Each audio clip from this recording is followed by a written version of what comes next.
Hi, I'm Barb Exter. I am on the board of directors of Firm Foundation Recovery. I also do a lot of volunteer work at the Journey. I won't say my age, I'm old.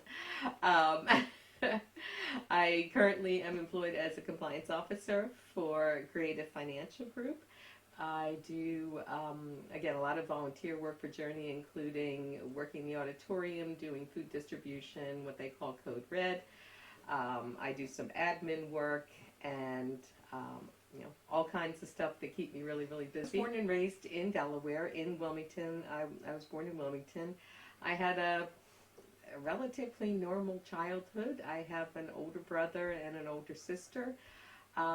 We had a very loving family. I have absolutely wonderful, fond memories of growing up and, all kinds of videos that, we put onto a DVD that I watch every so often to bring back those memories. But growing up, I had a relatively normal childhood. We went to Episcopal church, went to Sunday school every week. I remember we went to Grace Episcopal Church up in Wilmington. We would go as every Sunday, and then in Grace Episcopal Church, when you had the adult service, after all the hymns and prayers were over, they took the children out, and we all kind of followed like a little Pied Piper over to the Sunday school. And I did that until I was, I'm going to say, 13 years old. I went to Sunday school. I went to confirmation classes. I got confirmed. And slowly, I guess, I can't put my finger on it, but at some point our family kind of drifted away from church and just went back to going Easter and Christmas. And so between the age of, let's say, 17 and the age of 57, I only went to church for holidays.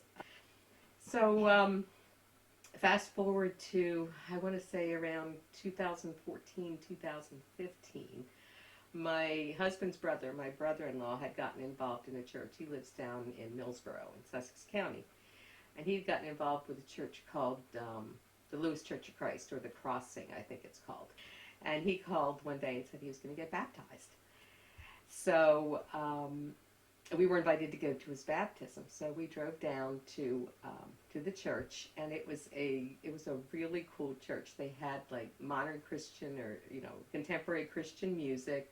A very dynamic pastor by the name of Adam, who brought the message to life and the scripture to life, and then he got baptized, and we all celebrated, and we went out to lunch, and then when we got home, I said to my husband, I was like, that was really cool. I wish there was a church like that near us, because I think I would go.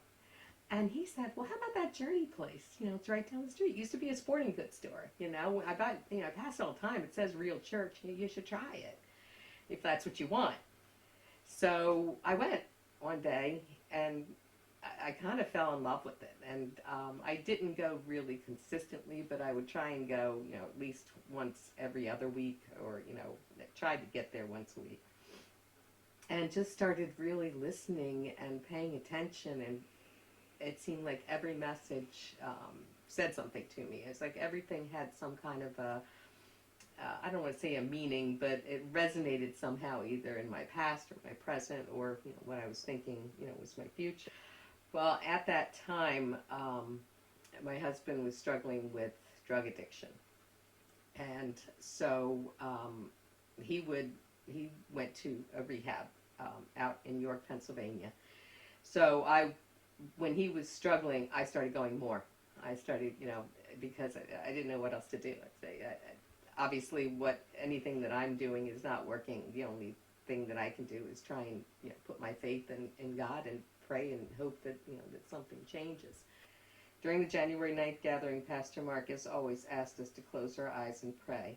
Then he asked us to raise our hand if we were ready to put our faith in Jesus. Just then, a calm, serene feeling came over me, and I was overcome with peace. I realized that I had little or no control over my life or the lives of family, friends, or acquaintances. Tears filled my eyes, and I raised my hand. That was just one moment. But surrendering and having faith are not actions that happen just once. I have to remind myself constantly throughout the day and night that I have relinquished my control and handed it over to Him. So November 16th of 2016, we got baptized together, both of us. And he was still struggling with his addiction. It was right after that in December that he went back to rehab. And got out in late January of 2017. And started serving, and I had started serving in the church. He started serving some, and then he relapsed again, and finally succumbed to the addiction in March 30th of 2017. At that point, I want to say I kind of ran on autopilot for a little while. I was still going to church. I was, just serving a little bit. But I literally spent about a year hiding, drinking too much, eating too much, not going places where I should go, barely getting to church, barely functioning at work.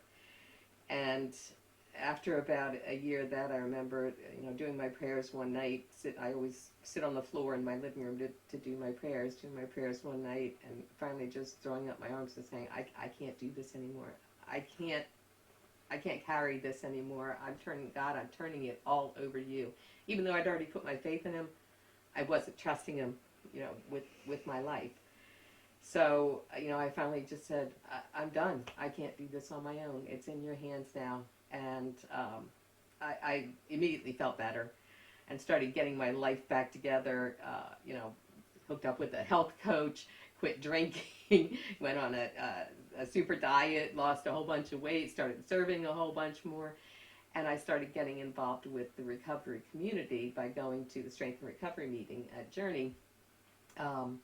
Because it was a meeting, I had known some of the people in the meeting that ran the meeting before that, but they invited me to come because that meeting was for family members and people who were struggling with any kind of an addiction. I think even though it wasn't something that I had planned on, my purpose is going to be, and probably will always be, is to try and find other recovering addicts that I can help, or to help those family members of addicts that don't understand, don't know what to do, don't have any resources. Tons of resources for addicts. You can go to rehab, you can go to detox, you can go away, you can go to 12-step meetings. But the family members, I feel that they suffer the most, especially those that have lost somebody to an overdose, because they have the same feelings that I have.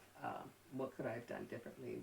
What should I have done if I had only taken away all their money, if I'd only taken away the car keys, if I'd only, put them in another rehab? And you've got all those what ifs, and you can't keep dwelling on the what ifs. You have to go to it's in God's control.